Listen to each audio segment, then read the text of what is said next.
A Grande Verdade. Entrevista. Muito legal o papo que a gente vai começar agora com o filósofo, escritor, educador, palestrante, professor universitário, ex-secretário de Educação de São Paulo, Mário Sérgio Cortella. Tudo bem, professor? Tá nos ouvindo aí?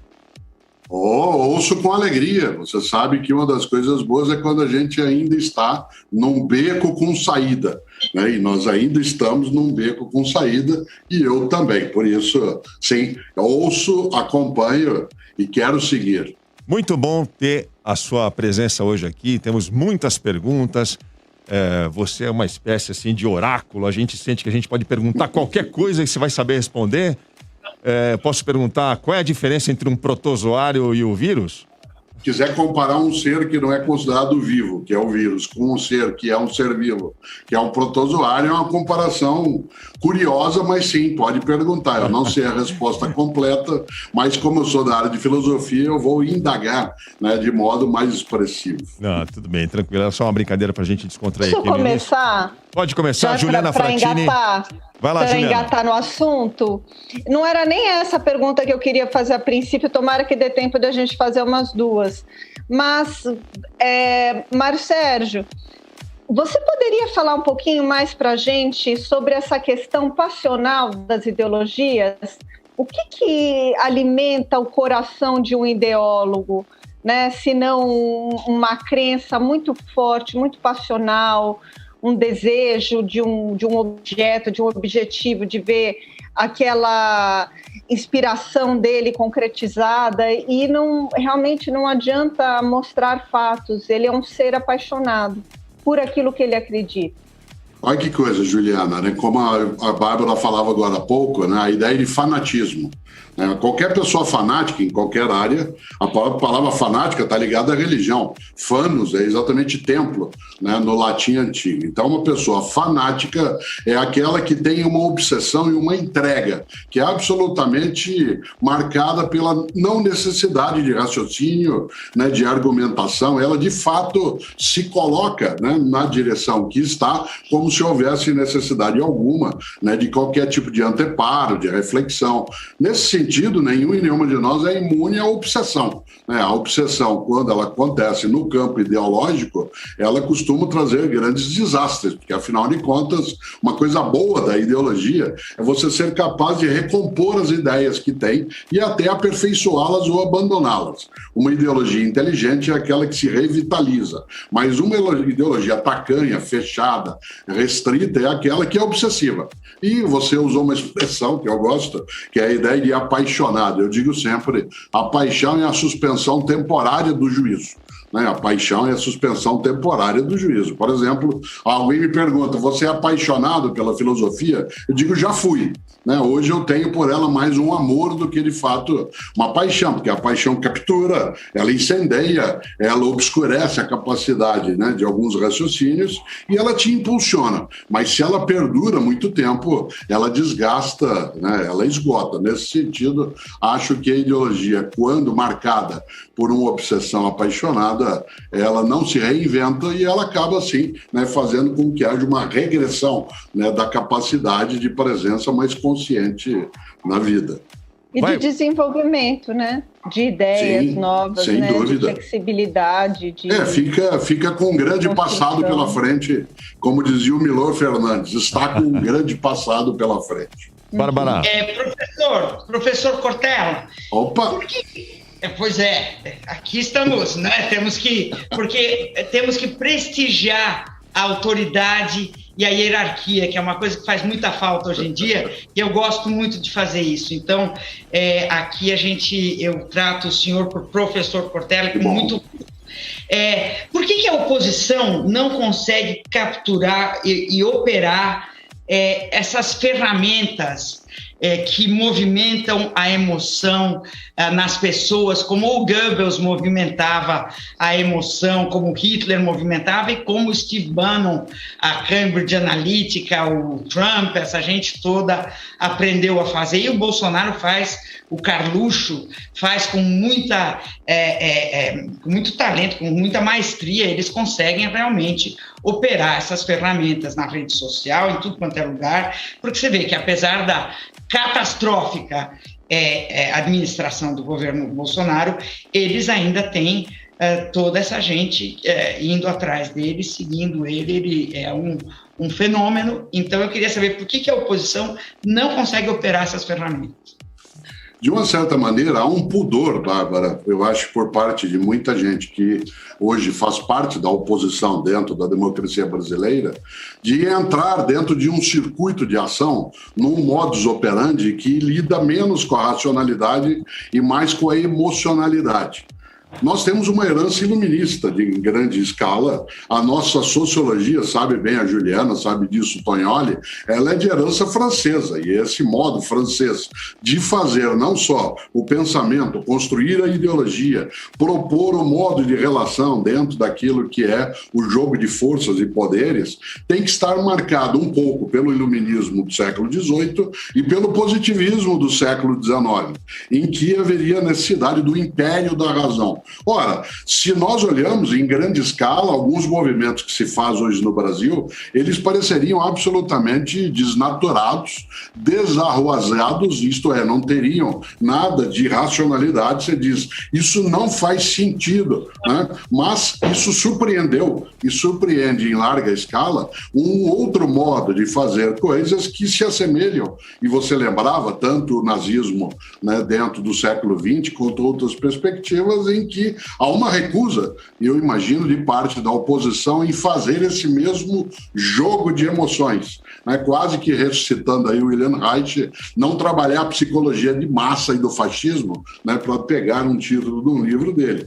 Claro que, de vez em quando, dá uma tentação, né, por parte da oposição, a gente vê nos movimentos, de entrar nesse circuito, mas rapidamente uso de novo a palavra, há um pudor que faz voltar e dizer, não, isso não é uma política decente, né? E, portanto, essa recusa, ela é uma questão de escolha, né? Há pessoas que são despudoradas em relação a esse modo de movimento e, portanto, têm vitórias que valem nesse campo. Uma questão, e aí concluo, não sei até quando são as vitórias, se elas são mais perenes, se elas são vitórias que de fato conquistam ou elas apenas aterrorizam num determinado momento, mas no modo, né, de sequência, várias coisas elas dão certo. Mas eu mesmo, né, se fosse um militante no sentido partidário do termo, como já fui, né, eu imaginaria que teria alguma dificuldade. Eu não me sentiria bem, né, de lidar só com a emoção, de trabalhar com a falsidade, de mexer com o moralismo. Eu acharia pouco digno fazer isso, mas esse não é um pensamento, né, que se tenha sempre em todos os modos. O utilitarismo, né, que não é de base filosófica, mas de base monetária, ele é muito mais forte nesse campo. Vai, Tognoli. Professor Cortella, tem uma citação que eu adoro, do Ernst Bloch, que em alemão rima, em alemão é Gleichzeitigkeit der Ungleichzeitigkeit, que traduzindo é contemporaneidade do não coetâneo. O que é a contemporaneidade do não coetâneo? É aquele cidadão ou não coetâneo, é o nosso contemporâneo, mas está com a cabeça na Idade Média. Nisso eu pergunto para o senhor sobre os terraplanistas, né? Como é possível a gente estar na época da internet tão avançada e nós temos ainda pessoas acreditando no terraplanismo? É comum na história você ter esses não coetâneos fazendo parte da contemporaneidade? Olha, eu acho que quando o Ernst Bloch trabalha essa ideia, ele o faz várias vezes ao levantar o princípio esperança como sendo um movimento, né, nessa direção, e eu acho que ele indica algo que tem uma positividade e uma negatividade. Há vários momentos em que o contemporâneo não era coetâneo, estava ali ao mesmo tempo, mas não do mesmo modo, em termos de vivência daquela época, do Zeit, que você falava agora, do tempo, né, que se partilha, e que isso foi muito bom. Se você imaginar, quando o Thomas More produz a pequena, em termos de dimensão, mas imensa obra Utopia, ele está deslocado em relação àquele momento dentro, né, do governo ou da Inglaterra de Henrique VIII. oitavo. Quando você observa aquilo que foi produzido, e você entende isso mais do que eu, no campo da música por Mozart, embora se possa olhar a herança, né, que ele captura, a ruptura que ele produz em alguns dos modos de fazer o coloca fora, né, do seu tempo no sentido positivo. E existe também, né, aquele que é contemporâneo, mas não partilha a coetaneidade, não está ali, né, do mesmo modo e com a mesma presença, que é negativo, que a gente chama de anacrônico, né, aquela pessoa que está fora, né, do seu tempo ou até extemporâneo, né, no sentido que a gente também trabalha no cotidiano de algo que não se aplica. Eu não acho estranho que haja pessoas, por exemplo, que sejam negacionistas. O negacionismo sempre existiu, só que agora ele é uma possibilidade, né, de espalhamento, de disseminação e de agregação de pessoas com a mesma forma. Mas eu sempre lembro que uma pessoa que seja, digamos, terraplanista, que acredite que vacinas de qualquer natureza elas são malévolas, seja lá o que for, pessoas que colidem, né, com aquilo que nós chamamos de realidade ou evidência ou de comprovação factual, elas o fazem com um certo limite. Todas as pessoas até agora, Tonholi, que eu encontrei que são negacionistas, elas negam aquilo que não dá para provar para ela de modo exclusivo e individualizado. Isto é, como é que eu provo para alguém que a Terra não é plana? Eu teria que tirá-lo do planeta para que ele visualizasse pessoalmente.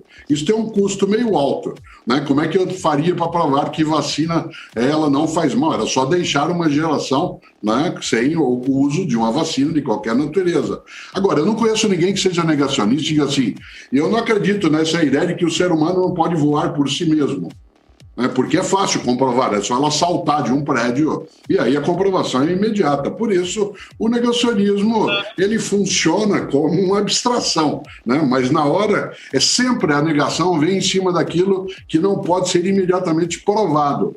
Por que isso tem a ver com a noção de contemporaneidade? Porque a nossa contemporaneidade... Eu vou dizer algo que você... A Bárbara, a Juliana sabem muito bem, e é claro, o Silvano também. Todo ser humano na história sempre viveu na era contemporânea, sem exceção. Toda pessoa na história humana sempre viveu na era contemporânea. Diz, bom, isso é um óbvio, sim. Só que nós não vivemos a contemporaneidade do mesmo modo. Eu sou contemporâneo de um menino de 20 anos, sou contemporâneo de uma menina de 90 anos, mas nós não vivemos a contemporaneidade da mesma forma. O que significa que, às vezes, há uma ausência de sintonia nessa tua boa reflexão entre o que é contemporâneo e o que é coetâneo, né? Nesse sentido, os tempos e modos, eles estão mais perto do Heidegger com o seu Zeit und Zeit, né, do que, de fato, daquilo que o Ernest Bloch trouxe, acho. Cortella, a gente já recebeu aqui tantos entrevistados, mas eu nunca tinha percebido uma reação como eu tive essa semana quando eu avisei que hoje você vinha falar com a gente aqui. A tia do café aqui da rádio, as meninas da produção, o rapaz que trabalha lá embaixo na portaria do prédio, é o Cortella? Ah, o Cortella, hoje eu vou ver o seu programa. A gente ganhou uma audiência extra com você aqui. O que é isso, Cortella? São os seus olhos claros? É o seu carisma? E se for, o que é carisma? Olha, em grande medida, o carisma ele pode ser utilizado para simular, para oferecer um nível que é meramente quimérico de sabedoria e de conhecimento. Ele pode ser uma capacidade de verbalização que é forte. Eu sei, por exemplo, que eu sei fazê-lo. Eu sou professor há 47 anos, portanto, estou habituado a isso. Mas eu acho que há aí uma identidade que, Silvano, a gente não pode desprezar. Eu não quero simular modéstia. Seria tolo e, acima de tudo, arrogante simular modéstia. Mas, sim, eu tenho um modo didático de fala, né, uma maneira de aproximação que tem a ver com a minha formação e profissão docente, que chega também a pessoas que não têm uma escolaridade tão afinada, ou tão sofisticada, ou tão refinada, né, no sentido até de tempo de escolaridade.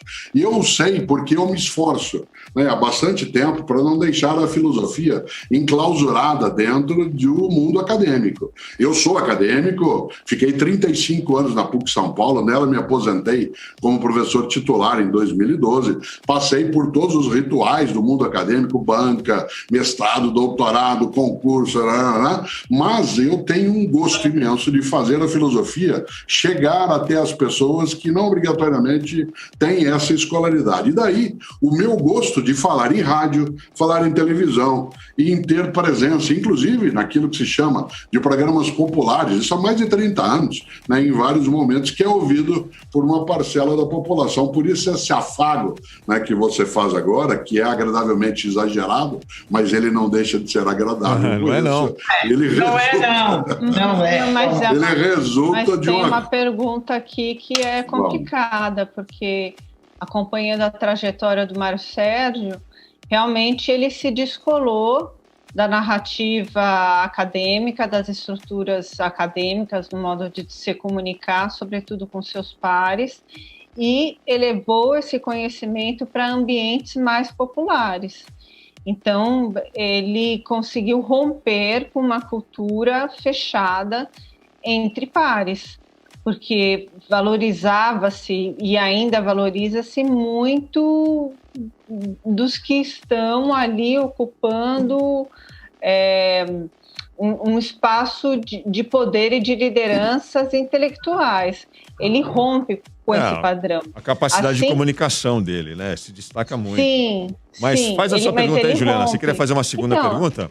Ele rompe com esse padrão e outros filósofos buscaram esse meio caminho, foram muito mais bem-sucedidos com que entre aqueles, né, que permaneceram só fechados no ambiente acadêmico, conversando com os pares, e nesse sentido ele consegue atrair muito mais pessoas, dialogar com o cidadão comum, e nós precisamos fazer essa ponte com o cidadão comum. Mediante isso, eu lembro de uma palestra que o senhor deu, eu não sei exatamente onde, mas circulou bastante na internet, que dizia assim, que o seu filho perguntou uma vez sobre o leite e você disse para ele que o leite não vinha da vaca. Você lembra disso? Eu lembro, mas tem um pedaço na história, sim. Né? Tá. É outra lógica. Fui eu que falei para ele. Né? Então, fui eu que falei para ele. Então, isso é muito legal, gente, porque o raciocínio foi o seguinte, olha, meu mas filho, deixa ele falar, Juliana. leite... Não, mas a Juliana completou, ela lembrou uma parte da história. Para lembrar ele, para ele dar um significado mais sofisticado. Meus filhos cresceram, os dois meninos e a menina, hoje são pais e mãe, eu tenho 2 netos e 2 netas, e hoje eu lembro isso para eles também, Juliana.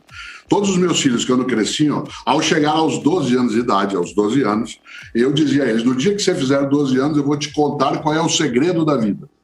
Qual é o segredo da vida? Você imagina filho de filósofo, né? Fica imaginando que, de fato, o pai domina, né, essa questão. E o primeiro deles, que é o André, né, ele, no dia que ele fez 12 anos, logo de manhã, ele acordou às 5 horas da manhã, né, eu já estava acordado, eu acordo todos os dias às 4 da manhã há mais de 40 anos, ele chegou para mim e falou assim, pai, hoje é meu aniversário. Eu falei, claro, que ótimo. Claro que eu sabia o que ele desejava. Eu falei, então, eu estou fazendo 12 anos. Eu falei, que bom, né? Eu falei, que ótimo. Eu falei, então, pai, você falou que ia contar o segredo da vida. Eu falei, eu vou te contar, mas você não conte para os teus irmãos. Aí ele falou, tá bom, né? Os outros mais novos. Aí eu chamei até a sala, sentamos no sofá, eu pus a mão no ombro dele, disse, filho, sabe qual é o segredo da vida? Vaca não dá leite. Vaca não dá leite, você tem que tirar. Não existe possibilidade dela dar leite. Então, se você quiser conhecimento, carreira, capacidade, legado, você tem que tirar o leite porque ele não é oferecido, né, de modo gracioso. E isso que você lembra, Juliana, chega assim nas pessoas, né, que não têm tanta erudição, né, de um modo que é de comunicação. Eu gosto dessa ideia, né, desse modo parabólico, às vezes, de chegar. Eu temo, né, muitos momentos, fico sempre com uma cautela para não popularizar, né, tornar popularesca a formação filosófica. Mas eu quero torná-la parte daquilo que é o cotidiano das pessoas. E quando o Silvano diz que pessoas do circuito interno, dentro da atividade, elas se manifestam, isso me alegra, porque eu quero sim que pessoas com a formação, né, que ela permita uma compreensão até, tal quando, por exemplo, o Tonelli cita Ernest Bloch, né, um filósofo mais sofisticado no pensamento, né, isso serve, a gente pode trazer. Mas o que equivale? Traduzir o que é isso para pessoas que não têm. Eu participei, a Bárbara se lembra, vários momentos de atividade de televisão, fizemos algumas coisas juntos também, né, e às vezes eu chegava para fazer, Silvana, isso vale para quem fica às vezes ancorando. Chegava para fazer um programa e o diretor ou a diretora me chamava no bastidor antes de começar, especialmente TV. Diz, olha, cuidado para não usar palavras sofisticadas. Cuidado, porque as pessoas elas são muito simples. Eu falei, não. A gente tem que usar as palavras e explicá-las. Em vez de não usá-las e sequestrar da pessoa o acesso àquele termo, àquele conceito, nós temos que usar. Por isso, eu hoje, no seu programa, vou usar o termo biocídio, que era um programa sobre ecologia. Eu vou usar o termo biocídio. Mas eu não posso simplesmente dizer, não, porque o biocídio dentro do mundo contemporâneo, porque isso é afastar quem está assistindo. Eu tenho que dizer o biocídio, isto é, o assassinato da vida, né, aquilo que faz com que a vida... E você lembra, bios, né? Tem o sentido de vida no grego antigo, você faz com que ela se aproprie. E aí sim, Juliana, a pessoa vai entender que vaca não dá leite, tem que tirar, não tem saída. Gente, professor, vai lá, Bárbara, mas a última pergunta. Tá bom, a última pergunta. A minha obsessão há algum tempo, já há mais de ano, é sobre a verdade. Eu sinto que sem a verdade a gente não consegue tocar uma sociedade, não consegue nem formar uma família, nem um casal. Então, a verdade é uma coisa fundamental, está lá na entrada de Delfos, interessava a Spinoza, a São Tomás de Aquino. E, então, eu queria saber quanto tempo a verdade vai ficar em crise, porque parece que aqueles que são inimigos da verdade querem fomentar a Torre de Babel e querem atravancar a comunicação e querem acabar com a verdade. Mas a verdade, ela sempre prevalece. Então, eu queria saber quanto tempo que você acha que ela vai ficar em crise. Ela vai ficar em crise, no meu entender, sempre, né? Entendido isso como um combate contínuo entre aquilo que é a expressão da veracidade, do autêntico, daquilo que é a emissão de um juízo ou de uma ideia, que coincida com a realidade, em que não há ali o drible, né, o simulacro. Isso o tempo todo, desde que eu olho a filosofia, há 2.500 anos como estudo, vem à tona.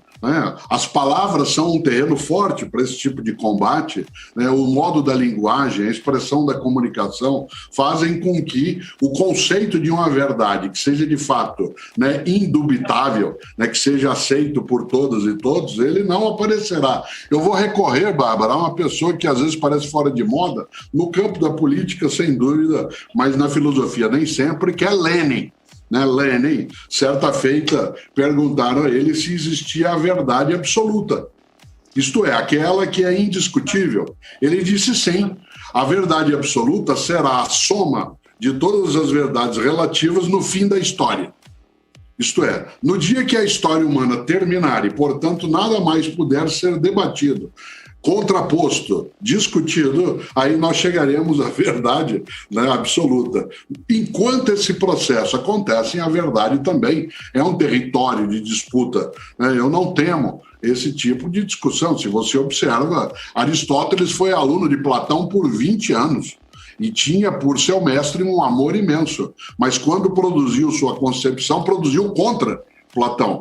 E ao ser perguntado, e você sabe disso, né, ao ser perguntado se ele fazia uma opção pela verdade, em vez de fazer opção pelo Platão, ele dizia, vou usar o latim que fica mais bonito, amicus Platus, amicus Verus.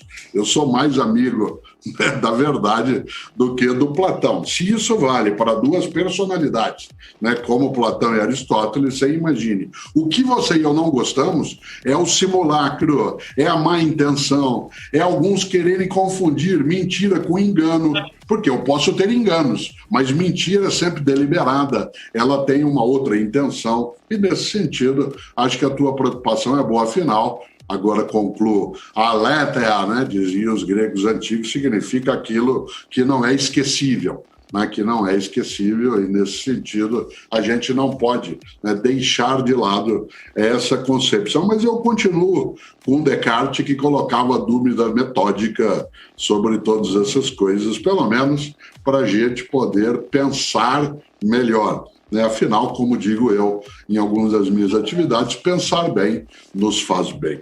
Muito obrigado, hein? Mário Sérgio Cortella, professor Mário Sérgio Cortella, obrigado pelo seu tempo, por aceitar nosso convite para essa entrevista, foi muito legal. O último livro do Cortella, se eu estou bem informado aqui pela sua equipe, é o Quem Sabe Faz a Hora. É isso? Exato, é o meu 47º livro. Ele recupera um tema latino clássico, que era do Quem Sabe Faz a Ocasião, que um dia o grande paraibano, nos anos 60, Geraldo Vandré, construiu na sua, para não dizer que não falei das flores, e completou. Ele juntou a ideia latina do Quem Sabe Faz a Hora com o Não Espera Acontecer. E nesse sentido, o livro mais recente é exatamente esse, Quem Sabe Faz a Hora, que pensa um pouco esse mundo em que a gente tem que fazer o trabalho remoto, digital, as convivências, a ideia de ética, tudo aquilo que mostra para nós, e aí sim eu agradeço a nossa condição, que ética não é cosmética. Que ética não é cosmética, que não é algo que a gente usa de fachada, e tal como no filme Morte em Veneza, se o sol bate forte, começa a escorrer a maquiagem, né, sobre o rosto, e aí vem tudo à tona. Quem quiser seguir o Cortella no Twitter é o Cortella Oficial, @Cortella com 2 L's Oficial, é o Twitter do Mário Sérgio Cortella. Obrigado, professor. Abraço. Obrigada. Tchau, Beijo. abraço. A grande verdade.